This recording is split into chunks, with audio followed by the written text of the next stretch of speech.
وکفا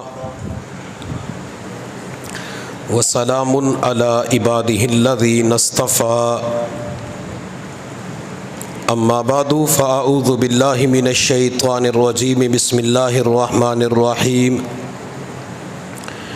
یوصیکم اللہ فی اولادکم للذکر مثل حظ الانثیین وقال اللہ تعالی فی مقام آخر للرجال نصیب مما ترک الوالدان والاقربون وللنساء نصیب مما ترک الوالدان والاقربون قال النبی صلی اللہ علیہ وسلم تعلموا القرآن وعلموه الناس وتعلموا الفرائض وعلموها او کما قال علیہ الصلاۃ والسلام سبحان ربک رب العزت عما یصفون وسلام علی المرسلین والحمد للہ رب العالمین اللہم صل علی سیدنا محمد وعلی آل سیدنا محمد وبارک وسلم۔ ابرار میرے ول تک نیچے نہ دیکھو، ہماری طرف دیکھو۔ جب بندہ آنکھوں میں آنکھیں ڈال کے بات سنتا ہے تو وہ بات جلدی بندے کے دل پہ اثر کر جاتی ہے، اور جو بندہ سر جھکا کے بات سنتا ہے تو اس کے اوپر سے گزر جاتی ہے۔ اللہ رب العزت نے قرآن عظیم الشان میں مختلف عبادات کا تذکرہ فرمایا ہے۔ نماز کا تذکرہ فرمایا، روزے کا تذکرہ فرمایا، زکوٰۃ کا تذکرہ فرمایا، حج کا تذکرہ فرمایا، عشر کا تذکرہ فرمایا، قربانی کا تذکرہ فرمایا۔ اللہ تعالیٰ نے ان تمام عبادات کو اجمالی طور پہ بیان فرمایا۔ اللہ نے فرمایا اقیم الصلاۃ، نماز کو قائم کرو۔ میں آپ کے پاس آ جاؤں؟ اللہ کی بندو جوان بنا کرو۔ جوان کیوں نہیں بنتے؟ ہاں کوئی بندہ بیمار ہے تو وہ دیوار کے ساتھ ٹیک لگا لے۔ میں بھی آپ کی طرح بیٹھتا ہوں، پیچھے ٹیک نہیں ہے۔ اگر میرے ٹیک ہوتے تو پھر آپ کہتے پیر صاحب معاملہ برابر ہو گیا۔ میری بھی ٹیک نہیں ہے، آپ کی بھی ٹیک نہیں ہے۔ جو بیمار ہے، بوڑھا ہے، مسئلہ ہے تو وہ کرسی پہ بیٹھ جائے، دیوار کی ٹیک لگائے۔ جس کا کوئی مسئلہ نہیں ہے، میری جان آگے ہو جا۔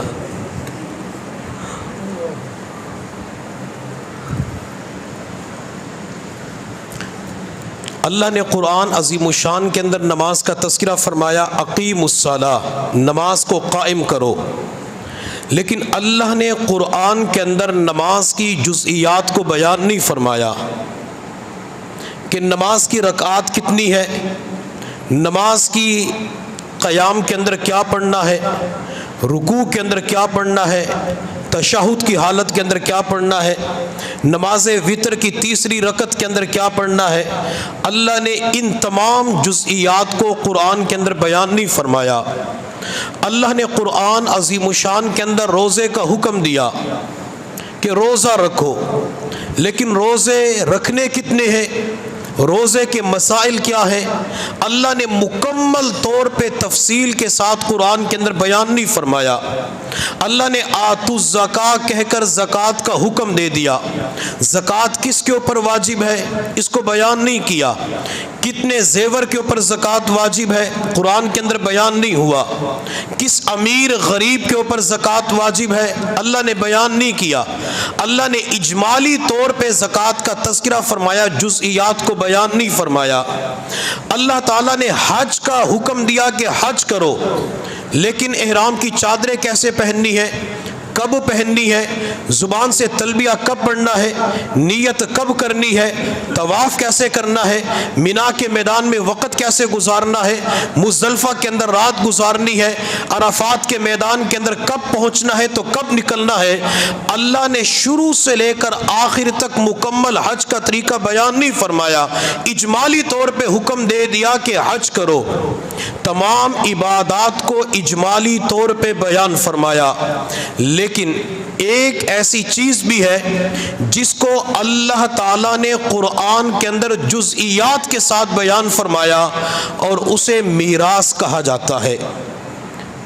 اللہ نے میراث کا تذکرہ قرآن عظیم الشان کے اندر فرمایا کہ بیٹے کو کتنا حصہ ملنا ہے، بیٹی کو کتنا حصہ ملنا ہے، مرد فوت ہو گیا تو بچیوں کو حصہ ملے گا، خاتون کو، بیوی کو، بیوہ عورت کو حصہ ملے گا، یتیم کو حصہ ملے گا نہیں ملے گا۔ اللہ نے میراث کے احکام کو قرآن عظیم الشان کے اندر تفصیل کے ساتھ بیان فرمایا۔ یہی وجہ ہے کہ آپ علیہ الصلاۃ والسلام نے میراث کے علم کو آدھا علم قرار دیا، اور ایک حدیث کے اندر آپ علیہ الصلاۃ والسلام نے ارشاد فرمایا تعلموا القرآن وعلموه الناس، تم قرآن سیکھو اور آگے سکھاؤ، قرآن سیکھو اور آگے سکھاؤ۔ آپ حضرات روزانہ تجوید کے گھنٹے کے اندر قرآن سیکھتے ہیں، یہ اس لیے سکھاتے ہیں تاکہ اپنے گھروں کے اندر جا کے آپ دوسروں کو قرآن سکھائیں۔ یہ حضور صلی اللہ علیہ وسلم کی تعلیم ہے، اور اسی حدیث کے اندر آپ علیہ الصلاۃ والسلام نے ارشاد فرمایا تعلموا الفرائض وعلموها، تم فرائض کا علم سیکھو، میراث کا علم سیکھو اور اسے لوگوں کو سکھاؤ۔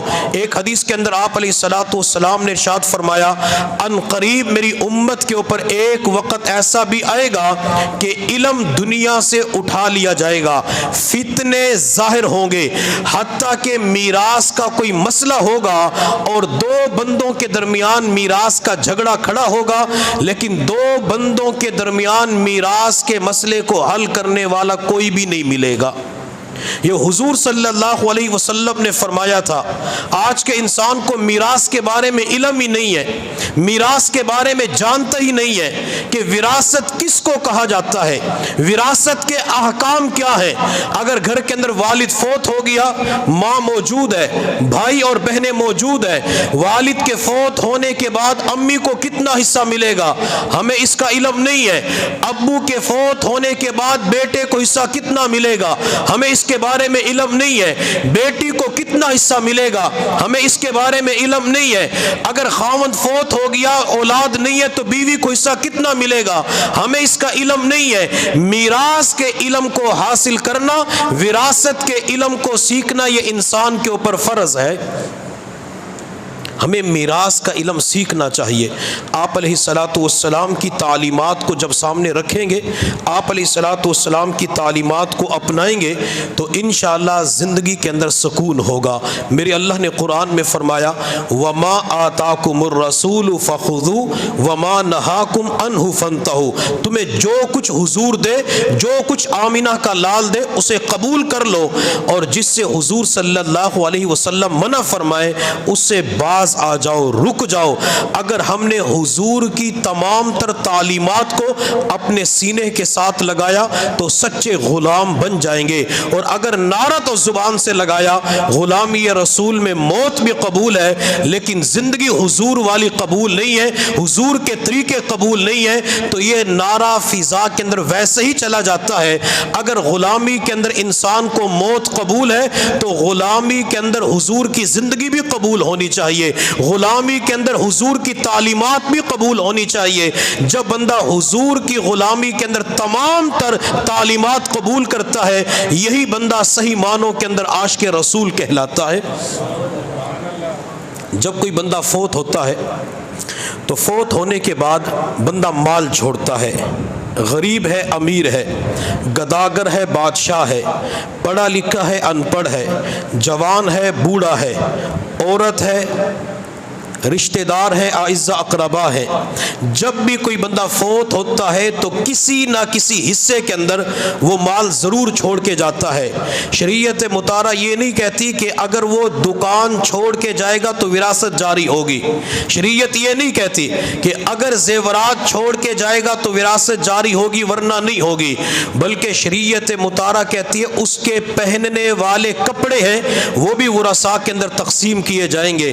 اگر مرنے مرنے والے کی ملکیت کے اندر آٹا ہے وہ آٹا بھی تقسیم کیا جائے گا، مرنے والے کی ملکیت کے اندر کھانے پینے کے برتن ہیں وہ بھی ورثاء کے اندر تقسیم کیے جائیں گے، گھر کے اندر پیٹی کے اندر بغیر سلے ہوئے کپڑے رکھے ہوئے ہیں، برتن رکھے ہوئے ہیں، بستر رکھے ہوئے ہیں، استعمال میں آتے ہیں یا استعمال میں نہیں آتے، مرنے کے بعد وہ بھی ورثاء کے اندر تقسیم کیے جائیں گے۔ جو کچھ انسان کی ملکیت میں ہے، ایک سوئی سے لے کر ماچس کی ڈبیا سے لے کر 1 روپیے سے لے کر لاکھ کروڑ ارب کرب ملین بلین تک جو کچھ انسان چھوڑ کے جاتا ہے ورثاء کے درمیان تقسیم کیا جائے گا، مال بھی تقسیم کیا جائے گا، کپڑے بھی تقسیم کیے جائیں گے، ڈالر بھی تقسیم کیے جائیں گے، ریال بھی تقسیم کیے جائیں گے، یورو بھی تقسیم کیے جائیں گے، ہر کرنسی کو تقسیم کیا جائے گا، زمین بھی تقسیم کی جائے گی، پلاٹ بھی تقسیم کیے جائیں گے، مکان بھی تقسیم کیا جائے گا، اگر گاڑی چھوڑ کے گیا ہے تو گاڑی بھی ورثاء کے اندر بیچ کر تقسیم کی جائے گی، اگر وہ جانور چھوڑ کے گیا ہے جانور بھی ورثاء کے اندر تقسیم ہوں گے، اگر فصل چھوڑ کے گیا ہے وہ بھی ورثاء کے اندر تقسیم ہوگی، باغات چھوڑ کے گیا ہے وہ بھی ورثاء کے اندر تقسیم ہوں گے، اگر دکان کے اندر سامان چھوڑ کے گیا ہے وہ بھی ورثاء کے اندر تقسیم ہوگا، کوئی عورت جہیز کا سامان چھوڑ کے جاتی ہے اس کو بھی تقسیم کیا جائے گا، اگر فرنیچر چھوڑ کے جاتی ہے وہ کسی بھی شکل کے اندر ہے، ڈیکو کا فرنیچر ہے، چنیوٹی فرنیچر ہے، سادہ فرنیچر ہے، اس کو بھی ورثاء کے اندر تقسیم کیا جائے گا، ایک ایک چیز کو ورثاء کے اندر تقسیم کیا جائے گا۔ ہم کیا کرتے ہیں، مرنے والا دنیا سے گیا، ہم نماز جنازہ بعد میں پڑھتے ہیں، اس کی قرآن خوانی کا اعلان پہلے کرتے ہیں کہ 3 دن کے بعد قل خوانی ہوگی، 3 دن کے بعد رسم قل ہوگی، 3 دن کے بعد قرآن خوانی کی تقریب ہوگی، 3 دن کے بعد فلاں جگہ پہ یہ محفل ہوگی، ہم یہ اعلان کر کے پھر اس رسم کے اندر اس قرآن خوانی کے اندر چاولوں کا انتظام کرتے ہیں، ہم کھانے کا انتظام کرتے ہیں، ٹرے کے اندر مختلف فروٹ لائے جاتے ہیں، جگ کے اندر شربت لایا جاتا ہے، دودھ لایا جاتا ہے، آخر یہ کس کے پیسوں سے سامان خریدا جاتا ہے؟ آپ سب کا ضمیر گواہی دے گا، مرنے والا جو مال چھوڑ کے جاتا ہے اسی کے پیسوں سے چیزیں خریدی جاتی ہے، اسی کے پیسوں سے دیگوں کا انتظام کیا جاتا ہے، اسی کے پیسوں سے روٹی بنائی جاتی ہے، اسی کے پیسوں سے سامان خریدا جاتا ہے۔ شریعت مطہرہ کی بار شریعت مطہرہ کے پاس چلتے ہیں، ہم عرض کرتے ہیں ہمیں یہ تو بتلایا جائے مرنے والا مال چھوڑ کے گیا، اس کی قرآن خوانی کے اندر رسم قل کے اندر اس کے پیسوں سے چاول بنا کر تقسیم کیے جا سکتے ہیں؟ شریعت مطہرہ کہتی ہے حرام ہو جائے گا۔ شریعت مطہرہ سے عرض کرتے ہیں کہ مرنے والا مال چھوڑ کے گیا، اس کے مال سے چاول بنا کر کھانا بنا کر امیروں کو رشتہ داروں کو کھلایا جاتا ہے، یہ کھانا جائز ہوگا؟ شریعت مطہرہ کہتی ہے ایک ایک لقمہ کھانا حرام ہو جائے گا۔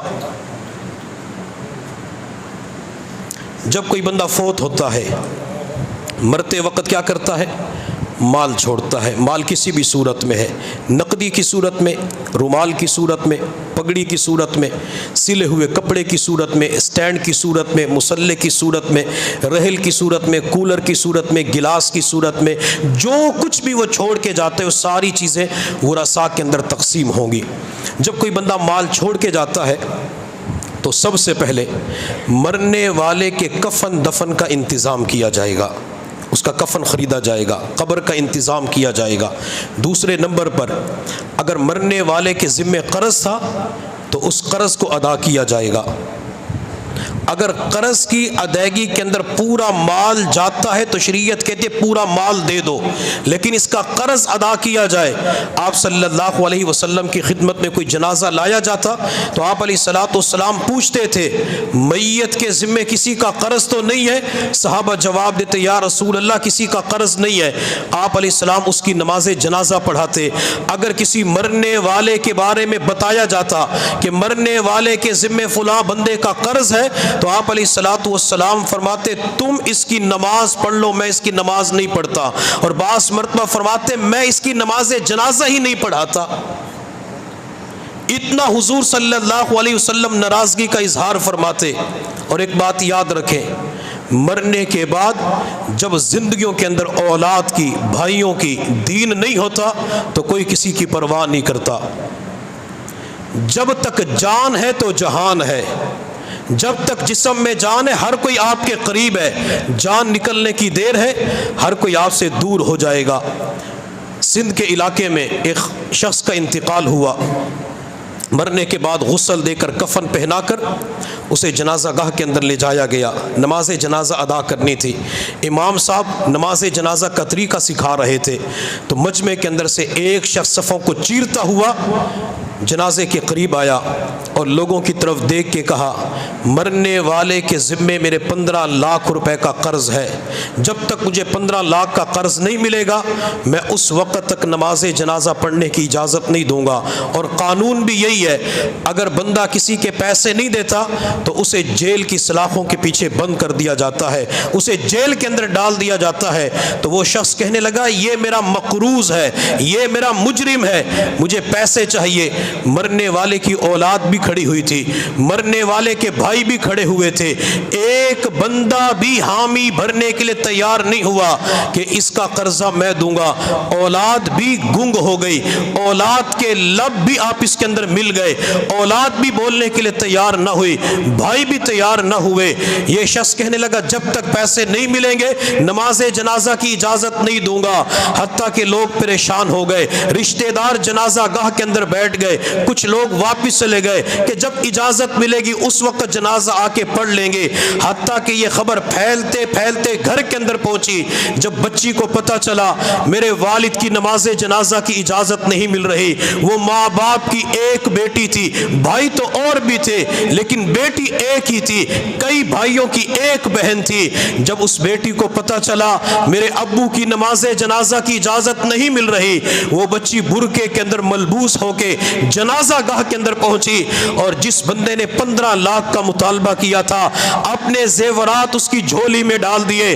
جھولی میں ڈالنے کے بعد کہنے لگی، جا کے بازار کے اندر بیچ لو، اپنا قرضہ لے لو، اگر پھر بھی قرضہ باقی رہا اپنا مکان بیچ کر آپ کا قرضہ اتار دوں گی، لیکن میرے ابو کی نماز جنازہ کی اجازت دو۔ کتنی دیر ہو چکی ہے، ابو کی نماز جنازہ کے اندر تاخیر ہو چکی ہے، ابو کو دفن کرنا تھا، ابو کو مٹی کے اندر اتارنا تھا، یہ قبر اس کے لیے جنت کا باغ بن جاتی۔ جب بچی نے اس طریقے سے بات کی تو 15 لاکھ کا مطالبہ کرنے والا کہنے لگا، لوگوں حقیقت تو کچھ اور ہی ہے۔ لوگوں نے اس کے چہرے کی طرف سوالیہ نظروں سے دیکھا، حیران ہو گئے، پہلے کیا کہہ رہا تھا اب حقیقت بیان کرنے کے لیے تیار ہو گیا۔ وہ لوگوں کی طرف دیکھ کے کہنے لگا، میں نے میت سے 15 لاکھ نہیں لینے تھے بلکہ میں نے میت کا 15 لاکھ دینا تھا، اور میں آج دیکھنا یہ چاہتا تھا میت کا حقیقی وارث کون ہے، میت کی خیر خواہی کرنے والا کون ہے۔ یہ جو اولاد جوان گھبرو بچے کھڑے ہوئے ہیں یہ میت کی حقیقی وارث نہیں ہے، حقیقی وارث تو یہ بچی ہے، حقیقی وارث تو یہ بیٹی ہے جو اپنا زیور بھی ابو کے نام پہ قربان کرنے کے لیے تیار ہو گئی۔ مرنے کے بعد تو اولاد بھول جاتی ہے، مرنے کے بعد تو اولاد چھوڑ دیتی ہے، کون ابو؟ ابو کو منو مٹی کے نیچے دفن کر دیا گیا، ایک مرتبہ بھی زندگی کے اندر پھر اس کی قبر کے اوپر نہیں جاتے کہ قبر پہ جائیں جا کے اصالِ ثواب کر لیں۔ کیا محبت کے تقاضے یہی ہوتے ہیں؟ یہ نہیں ہوتے۔ زندگی کے اندر اپنے معاملات کو صاف کریں۔ میرے محبوب صلی اللہ علیہ وسلم کی خدمت میں ایک شخص حاضر ہوا، یا رسول اللہ اگر میں اللہ کے راستے میں شہید ہو جاؤں تو کیا ملے گا؟ آپ علیہ الصلوۃ والسلام نے ارشاد فرمایا، اللہ تیرے سارے گناہوں کو معاف فرما دیں گے۔ وہ شخص چلا گیا، بڑا خوش ہو گیا۔ جبرائیل علیہ الصلوۃ والسلام آئے، جبرائیل نے آ کے پیغام دیا، میرے محبوب نے فرمایا ادھر آنا۔ وہ شخص آپ کی خدمت میں حاضر ہوا، آپ علیہ الصلوۃ والسلام نے فرمایا شہید کے سارے گناہ معاف ہو جاتے ہیں الا الدین، لیکن قرض پھر بھی معاف نہیں ہوتا، قرض پھر بھی باقی رہتا ہے۔ شہید کتنی مشقتیں اٹھا کے شہادت کے مقام اور مرتبے کے اوپر فائز ہوتا ہے، لیکن اگر قرض لیا تھا دینے کی نیت نہیں تھی یہ قرض اس کے ذمہ باقی رہتا ہے۔ ہر بندہ کسی نہ کسی صورت میں لوگوں سے قرض لیتا رہتا ہے، تھوڑا قرض لیا، زیادہ قرض لیا۔ جو بندہ قرض لیتا ہے قرض حسنہ اور نیت یہ ہوتی ہے کہ میں ادا کروں گا، اس کے لیے کوشش بھی کرتا ہے، اس کے لیے بھاگ دوڑ بھی کرتا ہے، اللہ تعالیٰ انتظام ضرور فرما دیتی ہے۔ اور جو یہ کہتا ہے کہ جب اس نے مجھ سے قرضہ لیا تھا، اس نے مجھے رلایا تھا، اب میں بھی اس سے قرضہ لے کے رلاؤں گا، میں بھی اس کو دن کے تارے دکھاؤں گا، میں اس کو چھٹی کا دودھ یاد کرواؤں گا کہ کس طریقے سے مجھے پریشان کیا تھا۔ جو قرض لے کر اس طریقے سے مخلوق خدا کو پریشان کرتی ہیں، ان کا زندگی بھر قرض ادا ہی نہیں سکتا، زندگی بھر قرضہ نہیں اتار سکتے، اسی حالت کے اندر دنیا سے چلے جاتے ہیں۔ اور لوگوں کی کاپیوں کے اندر لکھا ہوتا ہے 2000 کے اندر قرضہ لیا تھا، 2023 ہو گئے، 23 سال کا عرصہ گزر گیا، قرضہ نہیں دیا، بندہ چلا گیا تو دنیا دار کہتی ہے پھر معاشر کے میدان میں دیکھا جائے گا، معاشر کے میدان میں وصول کریں گے، کاغذ کو پھاڑ کر ٹوکری کے اندر ڈال دیتے ہیں، معاشر کے میدان کے اندر لیں گے۔ اگر کوئی بندہ معاشر کے میدان میں کسی کا حق دینے والا بن گیا، اس بندے کی ساری نیکیاں دوسرے کے کھاتے میں چلی جائیں گی۔ آپ علیہ الصلوۃ والسلام نے پوچھا مفلس کون ہے؟ صحابہ نے عرض کہ اللہ کے نبی آپ ارشاد فرمائیں۔ آپ علیہ الصلوۃ والسلام نے فرمایا مفلس، غریب، مسکین وہ شخص ہے جو قیامت کے دن اپنے سر پہ نیکیوں کا انبار لے کے آئے گا، پہاڑوں برابر نیکیاں لے کے آئے گا، لیکن اس نے کسی کا حق دینا ہوگا، اس نے اپنی بہن کا وراثت کے اندر مکان پہ قبضہ کیا ہوا تھا، اس نے کسی کو گالی دی تھی، کسی کا قرض کھا لیا تھا۔ جس نے کسی کا حق دینا ہوگا تو حق کا مطالبہ کرنے والے رب کی بارگاہ میں پیش ہوں گے، اللہ اس نے ہمارا حق دینا ہے، قرضہ دینا ہے۔ بہنیں کہیں گی اللہ اس نے ہمیں وراثت کے اندر حصہ نہیں دیا تھا۔ یتیم بھتیجے آ جائیں گے، اللہ یہ ہمارا چچا کھڑا ہے، ہمارے والد کے فوت ہونے کے بعد ہم چھوٹے تھے، ہمارے پورے مال کے اوپر سانپ بن کے بیٹھ گیا، ہمارے مال کے اوپر قبضہ کر لیا۔ اللہ تعالیٰ اس بندے سے فرشتوں سے فرمائیں گے اس کی نیکیاں ان لوگوں میں تقسیم کر دی جائیں، نیکیاں تقسیم کر دی جائیں گی، لیکن حقوق کا مطالبہ کرنے والے اب بھی کھڑے ہوں گے۔ اللہ فرمائیں گے ان لوگوں کے گناہ اس کے کھاتے میں ڈال دیے جائیں۔ آیا تھا نیکیوں کا انبار لے کے، آیا تھا پہاڑوں جتنی نیکیاں لے کے، لیکن دوسروں کے حقوق ادا کرنے کی وجہ سے اپنے سر پہ گناہوں کا بوجھ لے کے کھڑا ہوگا۔ اور جو بندہ نیت یہ کرتا ہے کہ میں نے ضرور قرضہ دینا ہے، اور قرض دینے کے لیے ایسی فکر کرتا ہے جیسے اپنے پیٹ کی بھوک مٹانے کے لیے فکر کرتا ہے، اللہ اس کا انتظام فرما دیتے ہیں۔ اگر بندہ کوشش کرتا رہا، نیت بھی تھی کہ قرض اتاروں گا، نہیں اتار سکا، دنیا سے چلا گیا، اللہ اس کی نیک نیت کی وجہ سے قیامت کے دن ان لوگوں کو اپنی طرف سے خوش کریں گے، حتیٰ کہ وہ لوگ اس بندے کو معاف فرما دیں گے۔ نیت کی بدولت اللہ یہ معاملہ فرمائیں گے۔ پہلا حق کیا تھا؟ مرنے والے کے مال کے اندر اس کے کفن دفن کا انتظام۔ دوسرے نمبر پہ قرض ادا کرنا۔ نمبر 3، اگر میت کے ذمے نمازیں تھی، میت کے ذمے روزے تھے، میت کے ذمے حج تھا، تو اس کے مال کے اندر سے فدیہ ادا کیا جائے۔ نمبر 4، میت نے وصیت کی تھی میرے مرنے کے بعد یہ مکان فلاں مسجد کو دے دیا جائے، میرے مرنے کے بعد یہ گاڑی مدرسے کو دے دی جائے، میرے مرنے کے بعد فلاں پلاٹ NGOs کو دے دیا جائے، مرنے کے بعد فلاں ٹرسٹ کو یہ چیز دے دی جائے، اس مال کے اندر تہائی وصیت کے اوپر عمل کیا جائے گا۔ پورے مال کو اللہ کے راستے میں خرچ نہیں کیا جائے گا۔ کئی مرتبہ لوگ کیا کہتے ہیں ہماری تو اولاد نہیں ہے، اولاد ہے تو نافرمان ہے، خود ہی کمائے گی کھائے گی، ہمیں اس کی پرواہ کیا کرنی، اپنی آخرت بناؤ، پورا مکان مسجد کو دے دو، مدرسے کو دے دو، فلاں ادارے کو دے دو۔ شریعت مطالعہ اس کو قبول نہیں کرتی۔ شریعت مطالعہ کہتی ہے 1/3 مال کے اندر اس کی وصیت پہ عمل کیا جائے گا، اور جو باقی مال بچے گا وہ ورثاء کے اندر تقسیم کیا جائے گا۔ پہلا حق سبق یاد کر لو تاکہ آپ کو پتہ ہونا چاہیے کہ وراثت کے اندر کرنا کیا ہے۔ نمبر 1 اس کے کفن دفن کا انتظام، نمبر 2 قرض اتارنا، نمبر 3 اس کا فدیہ عطا کرنا، اس کی طرف سے حج کرنا، نمبر 4 وہ 1/3 وصیت کے اوپر عمل کرنا۔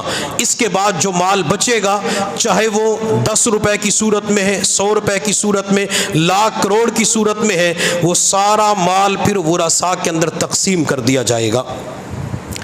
امام اعظم ابو حنیفہ رحمۃ اللہ علیہ کسی شخص کی عیادت کے لیے تشریف لے گئے، آپ نے اس کی عیادت کی، تھوڑی دیر کے بعد آپ نے دیکھا کہ نزع کی کیفیت طاری ہو گئی۔ آپ نے اٹھنے کا ارادہ کیا تھا لیکن ارادہ ملتوی کر دیا۔ چند ہی لمحوں کے بعد اس شخص کا انتقال ہو گیا۔ مرنے والے کے قریب ایک چراغ جل رہا تھا، امام صاحب نے اس چراغ کو گل کر دیا، چراغ کو بجھا دیا تو کسی نے کہا حضرت یہ وقت تو چراغ کے روشن کرنے کا ہے، رات کا وقت ہے، رات کے وقت تو چراغ جلائے جاتے ہیں، رات کے وقت تو چراغ کے ذریعے روشنی کی جاتی ہے، آپ نے چراغ کو گل کر دیا۔ امام اعظم ابو حنیفہ رحمۃ اللہ علیہ نے فرمایا میرے بھائی کان کھول کے مسئلہ سن لے، جب تک یہ شخص زندہ تھا یہ چراغ اور اس کے اندر تیل اور یہ بتی اس شخص کی ملکیت میں تھا، اور جب یہ دنیا سے چلا گیا اب یہ چراغ تیل اور بتی اس کی ملکیت سے نکل کر ورثاء کی ملکیت کے اندر داخل ہو چکی ہے۔ ہمارے ہاں اتنی احتیاط پائی جاتی ہے؟ نہیں پائی جاتی۔ ایک عورت اپنے گھر کے اندر آٹا گوندھ رہی تھی، خاوند کا انتقال ہو گیا، کسی نے آ کر اطلاع دی بہن تیرے خاوند کا انتقال ہو چکا ہے۔ اس عورت نے آٹے کو وہیں پہ چھوڑ دیا۔ گھر کے اندر عورتیں افسوس کرنے کے لیے آئی تو کسی نے کہا کہ اس آٹے کو گوندھ لو، آٹا خراب نہ ہو، کسی کو کھانا کھلا دیا جائے گا۔ تو اس عورت کے دل کے اندر اللہ کا اتنا خوف تھا، اتنی احتیاط کرنے والی، کہنے لگی اس آٹے کی روٹیاں نہیں بنانی، اس آٹے کے پیڑے نہیں بنانے۔ تو مردوں نے خواتین نے پوچھا وجہ کیا ہے؟ اس خاتون نے کہا یہ آٹا میرے خاوند کی ملکیت میں تھا، اب وہ فوت ہو چکا ہے، آٹا اس کی ملکیت سے نکل کر ورثاء کی ملکیت میں داخل ہو چکا ہے۔ جہاں میرے خاوند کی زمین تقسیم کی جائے گی، میرے خاوند کا پلاٹ تقسیم کیا جائے گا، جہاں میرے خاوند کے مال نقدی کو تقسیم کیا جائے گا، وہاں اس آٹے کو بھی پیڑے کی صورت میں تقسیم کیا جائے گا۔ اتنی چھوٹی چھوٹی چیزوں کے بارے میں احتیاط کیا کرتے تھے۔ میرے محبوب صلی اللہ علیہ وسلم نے ارشاد فرمایا جس نے کسی کا حق دبایا، جس نے کسی کی ایک بالشت زمین کے اوپر قبضہ کر لیا، والد دنیا سے چلا گیا، مکان چھوڑ کے گیا، بھائی اور بہن 5 تھے، 3 بھائی ہیں 2 بہنیں ہیں، 5 کا مکان کے اندر حصہ بنتا ہے، لیکن بھائی اس مکان کے اوپر قابض ہو جاتے ہیں، کہتے بہنوں تمہارا حصہ نہیں ہے، اس کے تو ہم مالک ہیں۔ اگر اپنی بہن کی ایک بالشت کے اوپر بھی قبضہ کرے، نبی علیہ السلام نے ایک مرلے کی بات نہیں کی، آپ علیہ السلام نے ایک مربع ایکڑ کنال کی بات نہیں کی، آپ نے ایک بالشت کی بات کی ہے۔ ایک بالشت کے اوپر قبضہ کوئی نہیں کرتا، لیکن جس جگہ کی ویلیو زیادہ ہوتی ہے، جہاں چھوٹی چھوٹی دکانیں کروڑوں کے اندر سیل کی جاتی ہے، وہاں دکانیں پھر فٹ کے حساب سے بیچی جاتی ہے۔ میرے محبوب نے 14 صدیہ قبل فرمایا تھا ایک بالشت کے اوپر کسی نے ناجائز قبضہ کیا ہوگا، اللہ تعالیٰ اس بندے کو 7 زمینوں کے اندر دھنسا دیں گے۔ اور دوسری حدیث کے اندر آپ علیہ السلام نے فرمایا جس نے کسی کی ایک بالشت زمین کے اوپر ناجائز قبضہ کیا، اللہ قیامت کے دن فرشتوں سے فرمائیں گے جہنم سے کسی لے کے آؤ، جہنم سے مٹی کھودنے والا آلہ لے کے آؤ، وہاں سے کدال لائی جائے گی، اللہ فرمائیں گے اس 7 زمینوں کو 7 طبق تک کھودنا شروع کرو، یہ زمین کو کھودنا شروع کر دے گا، 7 زمینوں کی مٹی نکالے گا، اللہ اس پوری مٹی کا ہار بنائیں گے، ہار بنانے کے بعد ایک بالشت کے اوپر قبضہ کرنے والے کے گلے کے اندر ڈال دیا جائے گا، منو ٹنوں کے حساب سے مٹی ہوگی، یہ بندہ محشر کے میدان میں اپنے گلے کے اندر منو مٹی کا توق اپنے گلے کے اندر پہنا ہوا ہوگا۔ جب تک اللہ تعالی مخلوق خدا کے حساب و کتاب سے فارغ نہیں ہوں گے اس وقت تک بندہ اس شدید اذیت کے اندر مبتلا رہے گا۔